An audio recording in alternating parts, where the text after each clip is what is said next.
हैदराबाद के लकड़ी का पुल इलाके में आज खूब हलचल मची, जैसे कोई बड़ी जंग छिड़ गई हो। बीजेपी के कारकुन डीजीपी ऑफिस का घेराव करने निकल पड़े। वजह वही ड्रामा, एक गौरक्षक पर फायरिंग। ये वाकया घटकेसर में पेश आया, जहां सोनू सिंह उर्फ प्रशांत, जो खुद को गौरक्षक बताता है, पर फायरिंग हुई। लेकिन ये कोई आम वारदात नहीं थी। सोनू सिंह, जो खुद को गौरक्षक बताता है, लेकिन एक मवेशी ताजिर से 5 लाख रुपए भत्ता मांग रहा था। जब ताजिर ने पैसे देने से इनकार किया तो बात बहस व तकरार से फायरिंग तक पहुंच गई। अब मजे की बात यह है कि जो कल तक दूसरों पर जुल्म ढाते थे, आज खुद गोली का शिकार बन गए। पुलिस के मुताबिक सोनू सिंह और उसके जैसे गौरक्षक अरसे से मवेशी ताजिरों को हरासा कर रहे थे, उनकी गाड़ियां रोककर भत्ताखोरी करते थे। अब जब खुद पर बात आई तो सियासी हमदर्दियां भी साथ आ गईं। बीजेपी ने मौका हाथ से जाने न दिया, फौरन इस वाक़े को फिरका वाराना रंग देने की कोशिश की। पार्टी ने इल्जाम लगाया कि हमलावर इब्राहिम का ताल्लुक AIMIM से है और एहतजाज करने पहुंच गए सीधे डीजीपी ऑफिस तक। इस दौरान पुलिस ने फौरी कार्रवाई करते हुए 3 अफराद को गिरफ्तार कर लिया, इब्राहिम कुरैशी, कुरवा श्रीनिवास और हसन बिन मोहसिन, जबकि एक मुल्जिम मोहम्मद हनीफ अभी फरार है। दिलचस्प बात यह है कि जब बकरीद के मौके पर यही गौरक्षक कानून अपने हाथ में लेकर मवेशी ताजिरों को मारते पीटते हैं, तब पुलिस गौ माता के नाम पर खामोश तमाशाई बनी रहती है। और आज जब इन्हीं में से एक पर फायरिंग हुई तो अचानक पूरी पार्टी इंसाफ के लिए सड़कों पर उतर आई। असल सवाल यह है कि कब तक गौरक्षा के नाम पर कानून को मजाक बनाया जाता रहेगा। इस वाक़े पर बीजेपी की लीडर माधवी लता भी मैदान में उतर आई हैं, हमेशा की तरह वाक़े की पूरी तफसील जाने बगैर जज्बाती तकरीर के साथ। माधवी लता ने कैमरे के सामने तस्वीर दिखाते हुए ऐलान किया कि ये शख्स है जिसने गौरक्षक पर गोली चलाई, ये AIMIM का आदमी है। अगर पुलिस ने गिरफ्तार ना किया तो समझो पुलिस इनकी मदद कर रही है।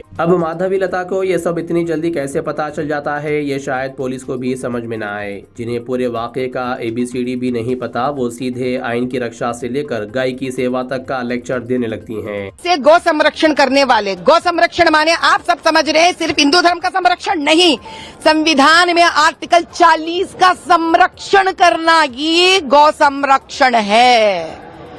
और इस संरक्षण करने वाले युवा पीढ़ी संविधान का संरक्षण कर रहे हैं वो लोग।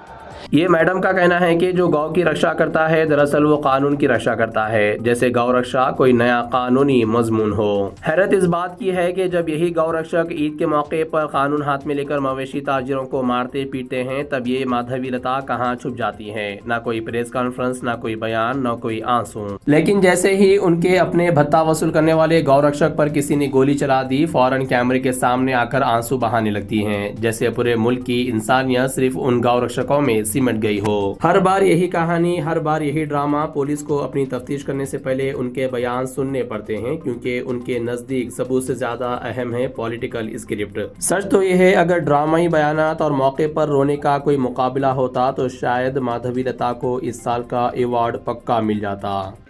एक इंसिडेंट हुआ हमारा एरिया में, वो 4 लोग आके एक आदमी के ऊपर गन से फायर किया, उसमें इंजर्ड हुआ। हमारा पुलिस ऑफिसर इमीडिएटली उनको हॉस्पिटल शिफ्ट करके उनका लाइफ सेव किया।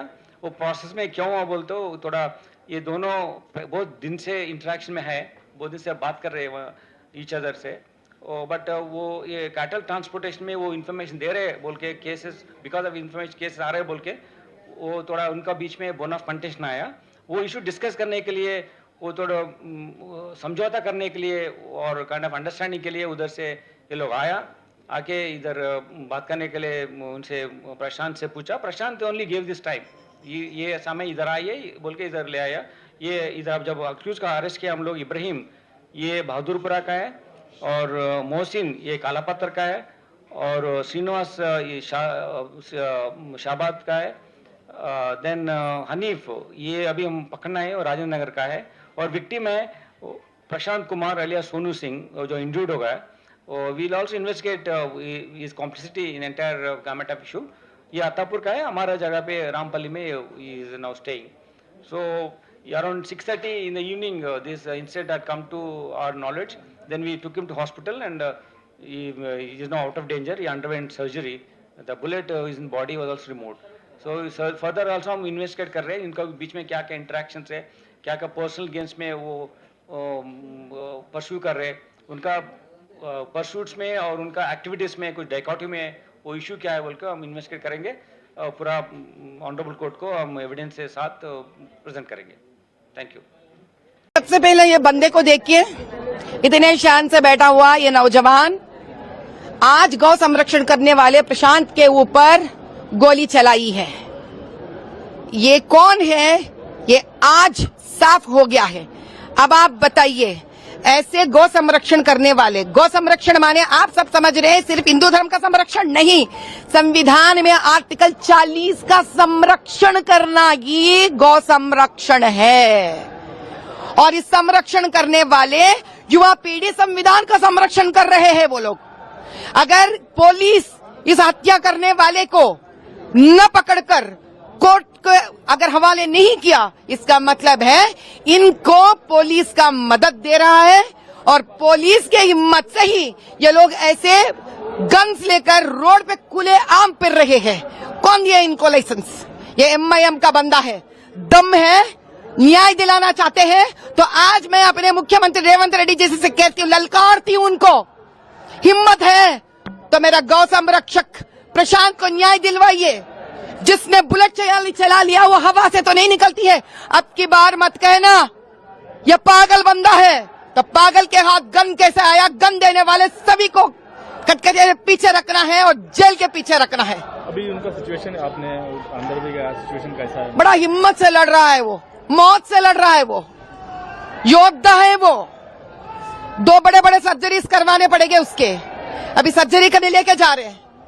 काफी अंदर से टूटा हुआ है वो शरीर, लेकिन दिल नहीं टूटा, दिमाग नहीं टूटा। शंकर भगवान का प्रार्थना कर रहा है वो। भारतवर्ष से मेरी यही प्रार्थना है, प्रार्थना कीजिए अपना गौ संरक्षक, अपना प्रशांत सही सलामत बाहर आ जाए।